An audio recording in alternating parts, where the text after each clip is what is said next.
bienvenue pour une nouvelle donne.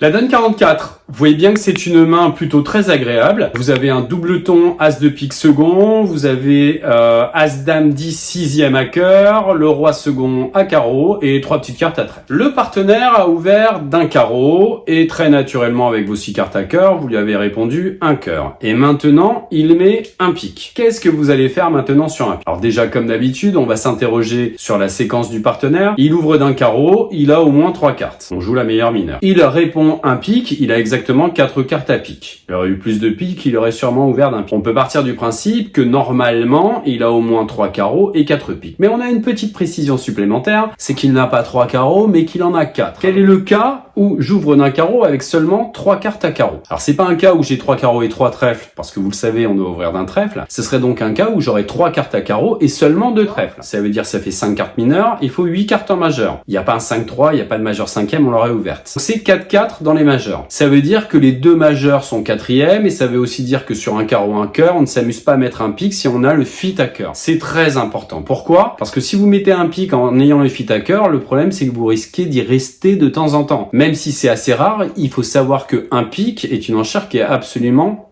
non forcing. Alors d'ailleurs, quand on met un pique, il faut savoir aussi que c'est une enchère un carreau, un cœur, un pique qui va montrer au moins 12 points et qui va aller jusqu'à 18-19. Alors ça, c'est très important parce que beaucoup commettent l'erreur de mettre 200 atouts avec des majeurs 4e. Après, je sais bien, il y a des conventions de Check Backsteman et compagnie, mais je trouve que d'un point de vue quand même assez naturel, c'est très bien de ne pas cacher ses piques. Je vais vous donner un petit exemple pour vous convaincre. Sur une ouverture d'un carreau, parfois on va répondre un cœur juste avec un as blanc, vous voyez, parce qu'on n'aime pas trop passer avec un as blanc. Imaginez 3 petits piques. Imaginez l'as de cœur 5e. Imaginez le cingleton à carreau. Et imaginez 4 cartes à trèfle. Sur un carreau, avec votre cingleton à carreau et vos 4 points, vous n'avez pas trop envie de passer parce qu'en plus vous avez un as-5e. Vous allez dire un cœur. Et maintenant vous entendez un pique. C'est quand même assez royal. Vous allez passer en courant en vous disant c'est juste génial, on a trouvé un espèce de pseudo-fit en 4-3, je suis cingleton à carreau, je vais pouvoir faire une coupe du côté court, donc des levées vous allez en faire. Imaginez que le partenaire en face n'ait pas choisi de répondre un pique, mais plutôt a préféré montrer ses points avec son 4-4-3-2, donc 4 carreaux, 4 piques et un résidu 3-2 dans les 2 autres,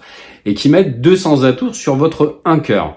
Avec vos 4 points, avec vos 5 cœurs, votre cingleton à carreau, qu'est-ce que vous allez faire? Très souvent, 18-19 plus vos 4, vous allez passer. Et ça va être une grosse catastrophe alors que un pique est le contrat le plus simple du monde à réaliser. Ne cachez pas vos 4 cartes à pique si je peux vous donner ce petit conseil. Donc quelle est l'action qu'on doit produire avec ce jeu? Alors si vous comptez répéter vos cœurs en mettant 2 cœurs ou 3 cœurs, ça sera une bêtise. Ça sera une bêtise pourquoi? Parce que un cœur suivi de 2 cœurs, c'est 6-10 HL, c'est non forcing et si le partenaire est première zone, il va passer sur 2 cœurs. D'ailleurs, ça sera un peu la même si vous faites même un saut et que vous mettez 3 cœurs, donc je répète, un carreau, un cœur, un pique 3 cœurs, si vous mettez 3 cœurs, c'est pas forcing non plus.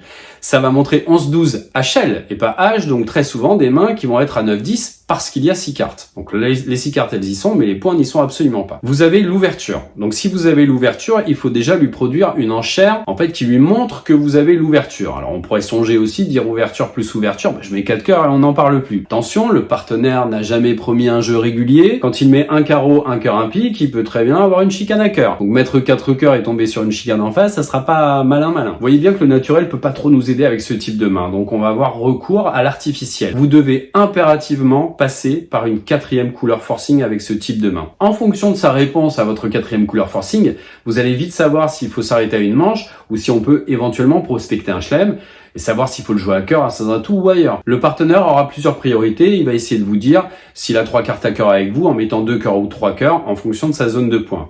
Il pourra même mettre du sans atout s'il tient évidemment les trèfles, c'est possible, ou revenir à carreau s'il a des problèmes et qu'il a une enchère pas très satisfaisante. Vous, dans tous les cas, il faudra ensuite faire un saut à 3 cœurs pour bien lui faire comprendre que vous avez 6 cartes et que vous voulez jouer une manche. Passez par une 4e couleur forcing et après, dites 3 cœurs, mais ne mettez pas 3 cœurs directement après un pique parce que ça, c'est non forcing.